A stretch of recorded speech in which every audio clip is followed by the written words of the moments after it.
Hello and welcome back to the W Basketball Show. I'm your host Lukas. It'll just be you and I this episode, listener. Gonna do just a couple of early season takeaways. Gonna be flying by the seam/seat of my pants, whichever one it is. All I have prepared is the WNBA standings. To be precise, the WNBA standings 2024 on ESPN, and just go through some of what I've seen at least in the first week of play.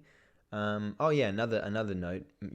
I don't know when I'm going to release this, but you might be like, oh, something's a little different. What's a little different? The release time is a little weird. So, the Jennies aren't exactly there.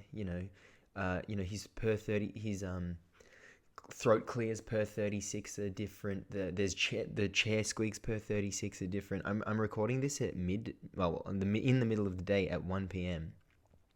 on my lunch break. So who knows what we're about? Who knows what's about to happen? Seriously. And speaking of about like what's been happening and stuff like that, the WNBA opening week is pretty random. Kind of random actually. I was going to revisit some of the over-unders just because I've never done that, what would you call it? Little task game, that thing before. And I asked Marco to send me some notes for if he wanted me to say anything if I get to over-unders. I might get to over-unders, I might not. Might just start by saying I was just in the Seattle Storm press conference, and I think I'm very far down the pecking order because I did not get asked to ask a question, even though I had my hand raised firmly up in the Zoom, and not me, obviously, the little hand signal on Zoom. Way too scared to even turn my camera on, so that's cool. So it was in the press conference. Let's start there then, Seattle and New York. New York they've been okay. They're 4-0. They're top of the league, but they haven't been amazing. All of the stats point against what I'm saying. But I don't think that they've been amazing. I think that there's a clear distinction between last season and this season. Continuity is definitely on their side. And I would say the improvement for them is that they would have been losing these games last season where they don't play well, but there's just that extra year of chemistry. They're connected, coming up against the Indiana Fever, who are pretty, very new actually, the whole team, and the Seattle Storm, who have added 2 key starters. You can see the difference in continuity between teams. Sabrina Ionescu I feel like she's impacting the game a little bit more offensively. It's not, she's not. It feels like in the past, or it felt like in the past, she needed to be wowing people, to be having an impact on the game. Whereas this year, I don't think the D is there still, but I think that she is able to impact the game with hockey assists, just hit ahead passes, smart plays offensively, and I think that's a huge step up for the Liberty as a whole. I think Stewie is kind of pacing herself, letting the rest of the team get going. Jonquel Jones has come out the gates pretty hot. Leonie Fiebig, I think it's been fun to watch her and Naira Sabali play. And those depth pieces it feels like head coach Sandy Brondello, is focusing on that a little bit more than she has in past seasons. And it's looked good. They've looked good through 4 games. I think there's a lot better. They can look a lot better. Sorry, and it'll be interesting to follow along with them as the season progresses. On the flip side, the Seattle Storm, 1-3, not a good start. Probably would have expected them to be 2-2 after this, winning one of the games against the Minnesota Lynx, who we can jump to next.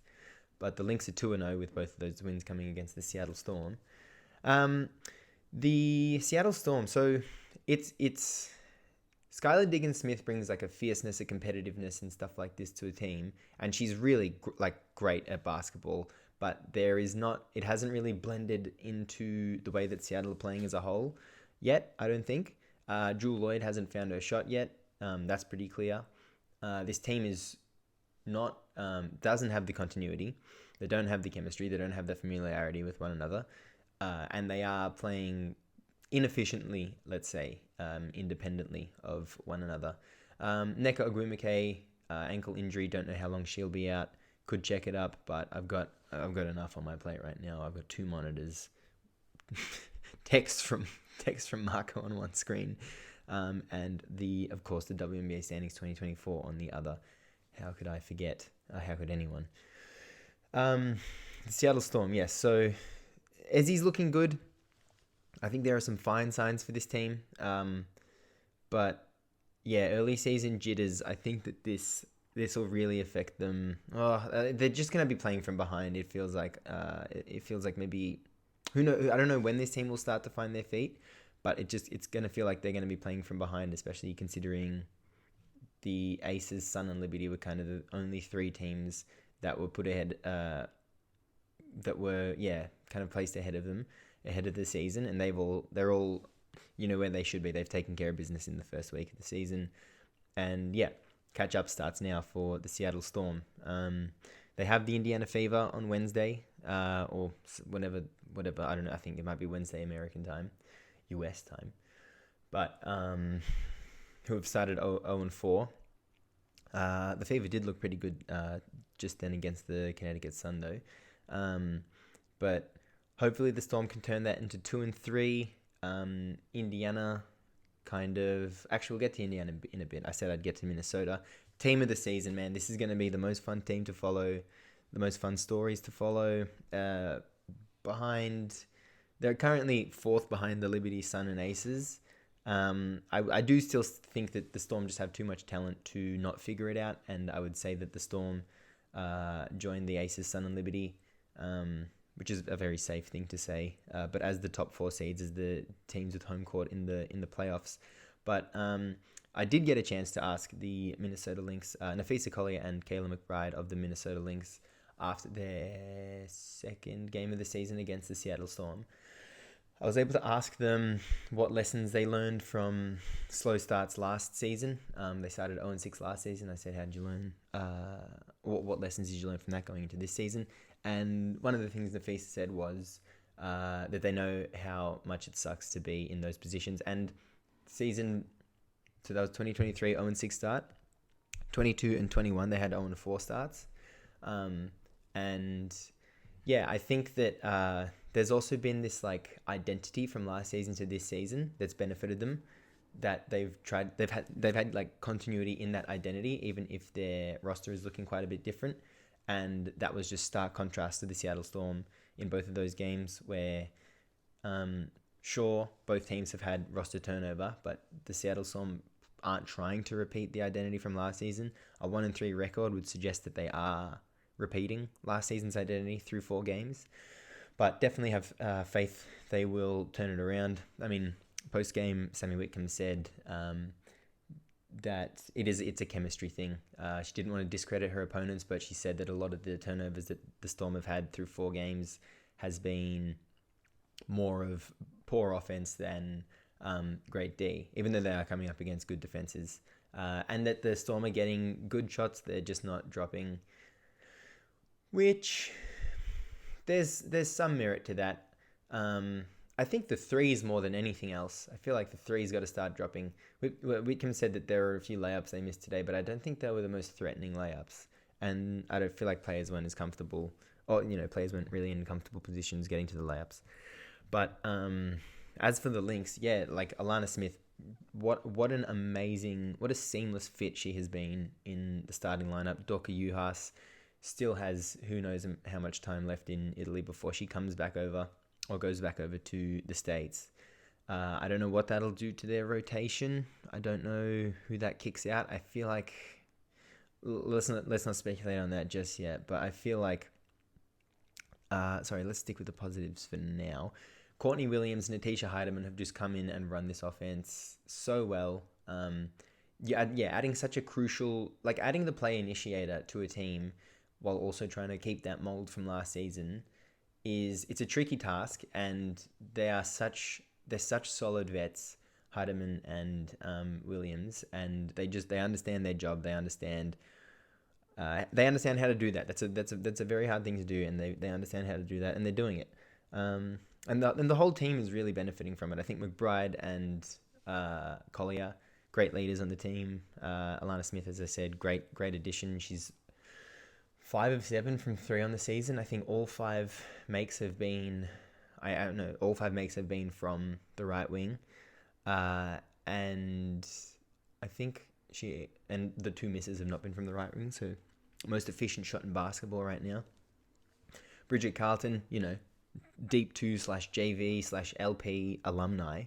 Bridget Carlton she's not part of the starting lineup, but she's definitely part of the closing lineup.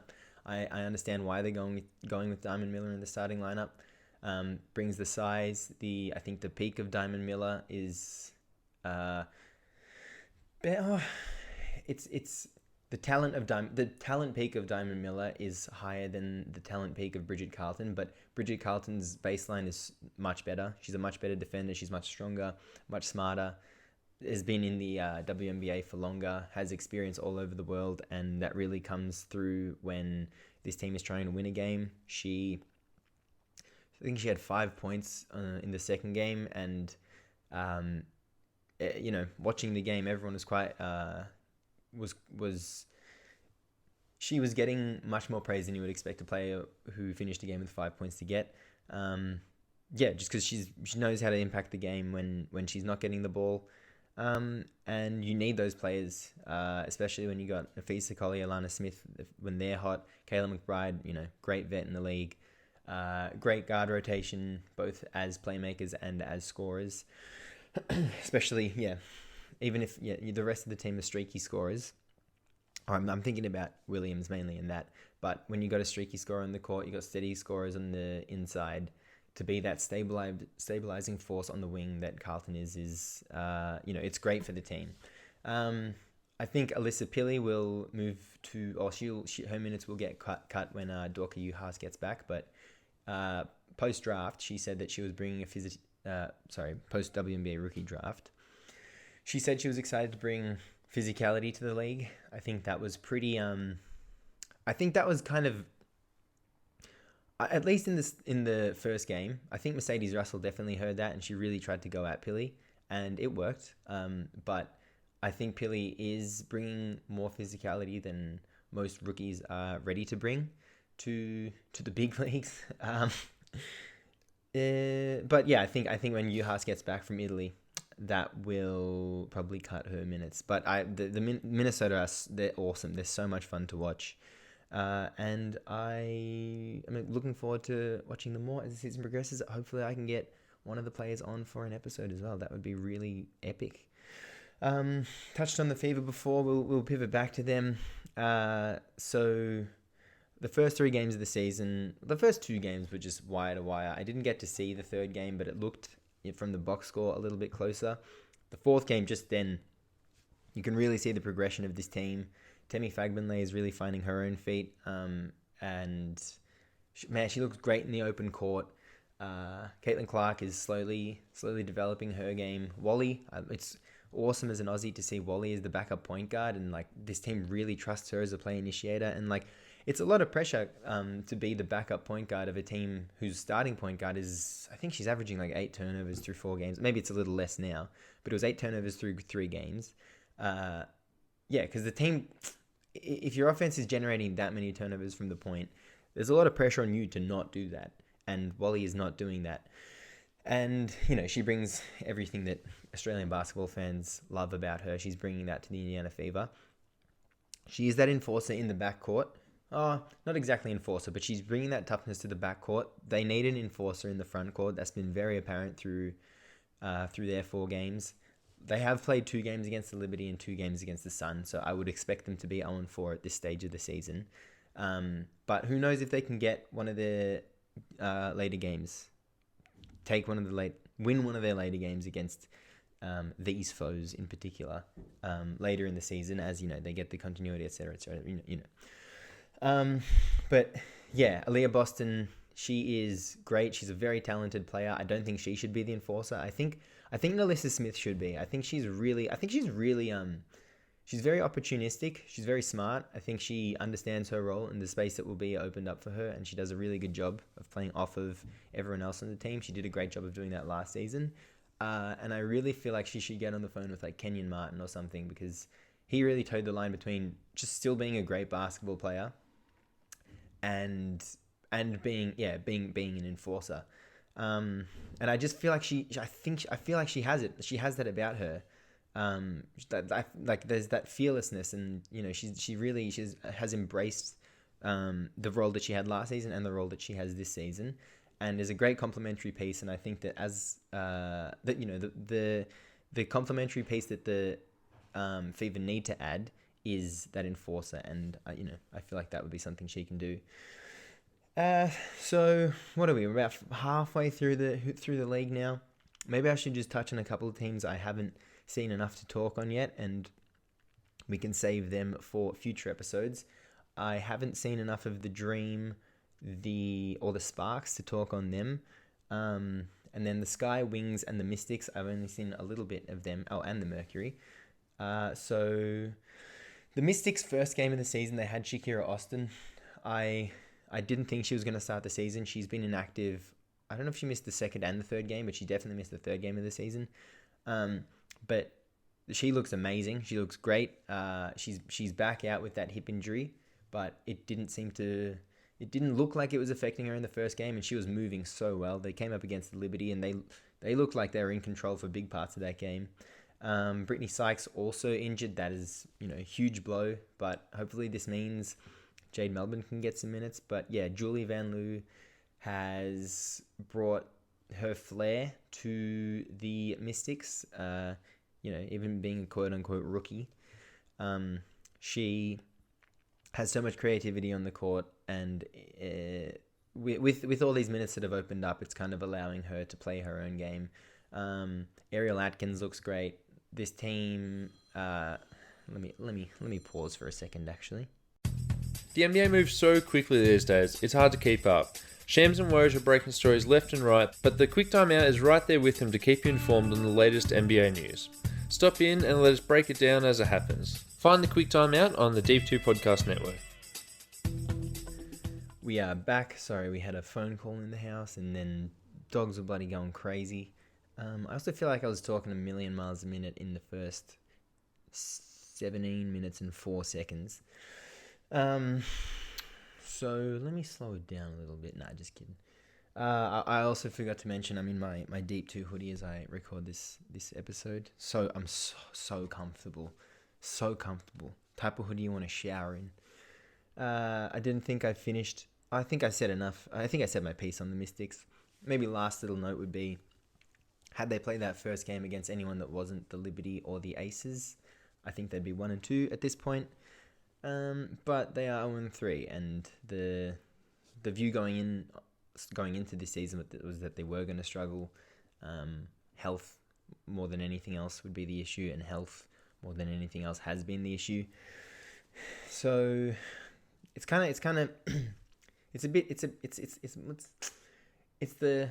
I don't know. There's an understanding as to why the Mystics are bad, even with the amount of talent they have on the roster. Who should we talk about? The Dallas Wings. I think Marco had something to say about them. Satu Sabali is still out. Marco said, I'm happy about Dallas. I think that's in reference to his over-under. And his other note was the big three might only lose to each other. Relax, bro. It's fucking 4 games in. Jesus. But yeah, I also feel good about the Dallas under. What are they? They're 1-1. I can't remember who the win was against, but the loss was against the Sky, I'm pretty sure. And again, there's no way we could possibly fact check this. But yeah, Dallas it's more of the same with Dallas. You know exactly what you're going to get. Yeah, I mean, if you followed the WNBA over the past few seasons, yeah, they're exactly the same as they were. And without Sabali, they're a little bit worse even. The Chicago Sky, I watched a little bit of one of their games. Oh yeah, I watched a little bit of the game against the Wings of Dallas. Take flight. Wings versus Sky. What's that? What would you call that? The battle of the air. The plane. What's it like? Taxi, takeoff, and flying. What would it be? The plane fight. Cool. Dallas versus Chicago is now known as the plane flight. Plane fight. Sorry. And Chicago, they look, again a bit of a bottomed out roster, and they're missing their draft pick from last season. Been fun to see Angel Reese on the big stage. I think she's got a long career ahead of her, and it's great. It's good to see all the young talent playing. It's good to see the young fella from Richmond getting a run. Phoenix Mercury saw their first game. I like the way they look. I'm looking forward to when Griner comes back. But I like the way they look. They're 1-1 through 2 games. That is that 1 + 1 it does equal 2. And the rest of the core, Cloud, Copper, Cunningham, Tarossi, Allen look great. Natasha Mack has looked, pretty fine through the first 2 games. But yeah, bringing Griner back into that team, I don't know why. I can't remember exactly the conversation Marco and I had, but you can just so obviously get away with playing Beck Allen at the 4 or Sophie Cunningham at the 4, no matter who the 5 is. But you bring in Griner, of course you can play either of them at the 4. So that, yeah, that means that only one of their starting level players, let's call it, has to come off the bench. And their like closing rotation of those 6 players is elite. Like it's crazy. So looking forward to Griner coming back. That'll really shift the way the league goes, because I don't know if the Sun or the Aces have anyone to go against her. And Asia would have to do her work early, which I trust Asia to do. But so long as Griner gets you inside, like what can you do about 6'9" when you're 6'4"? Well, let's go to Asia and the Aces. There's nothing really to say here. It's the Las Vegas Aces of yonder. They're like the best team ever. I don't actually know what to say about the Aces. They're great. They're really, really good and great, and so good and great. And watch all of their games. If you like basketball, or if you enjoy watching something that looks good, then watch the Las Vegas Aces. Watch every single one of their games. They got 38 to go, so just bookmark them. The Connecticut Sun, so again, same deal as the Aces, but to the level of play that the Sun have. They really probably shouldn't. It probably shouldn't have gone down to the wire with the Fever today, but they did a great job in terms of getting the game on their terms late. And when it came down to winning time, they won the game. Maybe they were like, 2 good games of basketball, we can coast this one and just win when it matters. Alyssa Thomas, unbelievable. Dawana Bonner, unbelievable. Brianna Jones coming into her own. Just, I think this is the team to kind of take your time and, find your rhythm. You'll be fine. The rest of the front court is, great, amazing support, unbelievable coach. I can't believe we waited until the end of the last episode to talk about Stephanie White, but she's so good at coaching a basketball team. I feel like Dejanay Carrington has been incredible in the first few games. And Tyasha Harris has been really, she has been pretty clutch and been important in getting those, finding wins, let's say, or making winning plays at the end of the game. Who else have we got here? We've got a few teams, but I think that might be where I leave it. The Atlanta Dream, I don't think I've seen enough of them, but they got a game against the Mercury tomorrow, I'm pretty sure, and I will hopefully be able to ask a question after that game. But aside from that, Lee's looking pretty interesting first after 1 week. In terms of our over-unders, I feel okay. I feel like I would have changed my pick for the Mystics to be over if I knew Shakira Austin was going to play the first game, but now that it's 0-3, that I don't feel like I made the right choice still. I think that I'm pretty lucky in the fact that I went under.